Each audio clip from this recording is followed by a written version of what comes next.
Hi all, welcome to my channel SST Corner for Grade 10. Yes, the name is changed. Today we'll be dealing with a very important chapter, that is sectors of Indian economy. We'll be seeing the sectors of economic activities, comparing the three sectors, primary, secondary and tertiary sectors of India, division of sectors as organized and unorganized, and sectors in terms of ownership. Now, introduction. We eat bread and it reaches us by several activities. Yes, we eat bread and it reaches us by what? Many activities. Farmer, he produces wheat. It is it is processed into flour in the flour mill, and it is baked to bread. It is baked as bread in the bread factory, and it is transported to markets, and we buy them and eat. So many activities. Now it is an example of economic activities. So what there are three types of economic activities: primary, secondary and tertiary activities or sectors. So what is primary sector? When we produce a good by exploiting natural resources, it is an activity of the primary sector. When we use a natural product, for example natural resource, for example agriculture. Why primary? Why the name came as primary sector?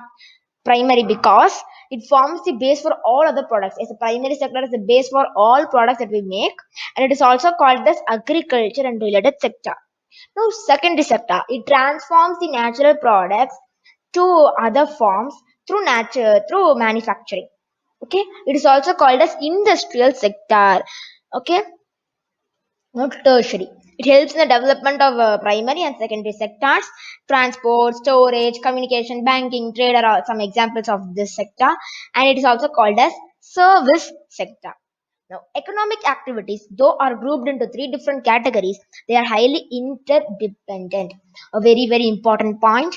If one sector is affected, the other two sectors will also be affected. So these three are interdependent. Now, comparing three sectors. How do we count the various goods and services of the total, and how we will know the total production in sector? Okay, how we will know the total production in primary, secondary and tertiary sector? Let us consider an example. Now, a product may be made of many different components. For example, car is made up of tires, rear view mirrors, doors, glass, etc. One component has one value, but the values of all the components are included in the final value of the product. Okay, so only the final values of goods and services are used to calculate production in a sector. Now the government collects data every year on the final goods and services produced in different sectors of our economy. The government, what it does, the government collects data every year on what the final goods and services produced in different sectors of our economy. Now the total production in primary sector plus total production in secondary sector plus total production in tertiary sector is equal to gross domestic product, that is none other than GDP. GDP says how big our economy is. Now, clear cut definition: total value of all final goods and services produced in a country in a year. It is the definition, and GDP shows how big the economy of our country is. Difference, okay? Now, GDP is estimated by the central government ministry. Very important one mark question. Who estimates GDP? Central government ministry. Now, contribution to GDP in initial stages of development. In early stage of development, primary sector is the biggest contributor to what? GDP. That means the early stage of development, primary sector is the biggest contributor, that is the largest contributor to GDP. In a developing economy, secondary sector becomes the biggest contributor to GDP. In a developed economy, tertiary sector becomes the biggest contributor to what? GDP. Now, if you see the graph, in 1973, the share of GDP is very less in tertiary sector, but in 2003, how big it is? Now, importance of sector. If you are saying a sector is important, it should be determined by the value of production and how many people are employed in the sector. If, for example, if I am saying primary sector is important, you see, if the value, if the for example, in primary sector the production is high, and the people in primary sector, the employment in primary sector is large, then I can say primary sector is an important sector. Okay. So agriculture is most important as it provides employment to masses of India. Generally, it has been noted from histories of many developed countries that at initial stages of development, primary sector was the most important sector of economic activity. So in developed countries, the initial stages, what primary sector is the most important sector of economic activity in initial stages, at the initial stage of development. Okay. So, historical changes in the sectors. At initial stages of development, primary is the most important sector of economic activity. Day by day, when technology is improving, the methods of farming also started changing. Buying and selling activities increased, but most of the goods produced were natural products that are from primary sector. Secondary sector. When manufacturing was introduced, factories started and the factories came up and they started expanding. Those people who were employed in primary sector now came to secondary sector. Okay, so people began to use many more goods that were produced in factories at cheap rates. So secondary sector gradually became the most important respective to total production and employment. Now tertiary sector. In the past 100 years, there has been a further shift from secondary to tertiary sector in developed countries. It has become the most important in terms of total production. So most of the working people are also employed in this sector. Now, what are the reasons for rapid expansion of tertiary sector? Because there's expansion of essential services, there's development of agriculture and industry support services, there's a growing demand for better and leisure services, rapid development and expansion of communication and information services. Now, tertiary sector is the largest contributor to GDP. See the graph. In 1973 it is less, but in 2003 it is slightly increased. Now, primary sector is the largest employer. In 1973, primary sector's graph C, it is very increased, but in 2000 it is slightly decreased. Now, uh, see, the yellow indicates the rise in employment, and the green indicates the rise in production. So, in secondary sector, the rise in the production is a little higher than the employment. In tertiary, production is more than the employment. So, the rise in production is not matched by the rise in employment. Now see, in primary sector, the production is very very less, but see how many people are employed. The employment is very very large, but the production is very very low. So, what this graph says, there are more people engaged in primary sector, that is agriculture, than required. Not only in this sector, in secondary and tertiary sector also. So, removing a few workers will not affect the production.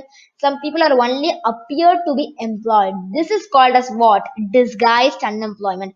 So, this disguised unemployers can be worked somewhere. So, not only primary, secondary and tertiary also have underemployment. Now, need for more employment opportunities like improving rural infrastructure, providing easy bank loans for farmers to increase production, promoting village industries, expanding education and healthcare services, improving tourism services, proper implementation of employment generation schemes. A very very popular scheme is what? MNREGA. You'll come in a full. They'll ask a full form of this: Mahatma Gandhi National Rural Employment Guarantee Act. Ah, what a big name! Yes, it says the right to work, that is 100 days of work. Okay, it is a employment generation scheme.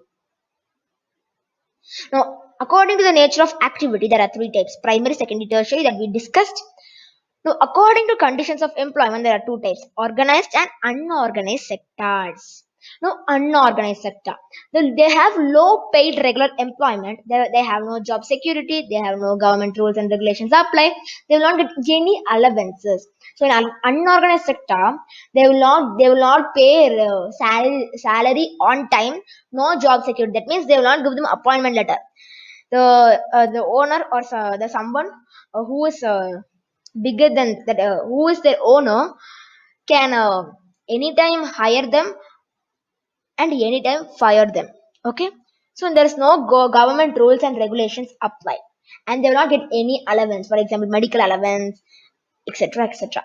Now organized sector, they have well paid irregular employment. The spelling is wrong. It is well paid regular employment and assured job security, and all government rules and regulations apply. They will get allowance. So, and another point I have to say is organized sector has a they get paid leave.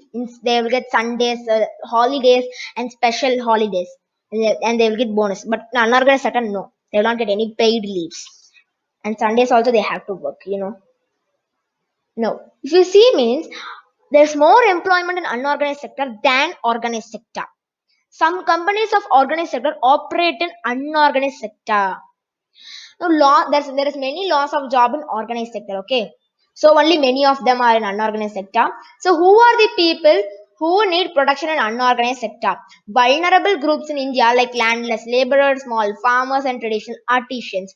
So vulnerable groups in India like who need landless laborers, small farmers, traditional artisans need protection, and vulnerable groups in urban India like casual laborers, street vendors, rag pickers, small scale industry workers. People from scheduled castes and scheduled tribes need what? Extra protection because yes, they're not getting any special things. They're not getting any there are, what to say, that they're always discriminated. So public now on the basis of ownership, public there are two types: public sector and private sector. No, public sector is it is owned by the government. For example, Air India, ONGC, BSNL, NTPC, etc. Now, a private sector is owned by an individual or a group of individuals. Examples are Tata, ITC, Reliance, ICICI. Now, the main objective of private sector is to make profit, but the main objective of public sector is to make profit and provide services. So that's it. We have completed the whole chapter.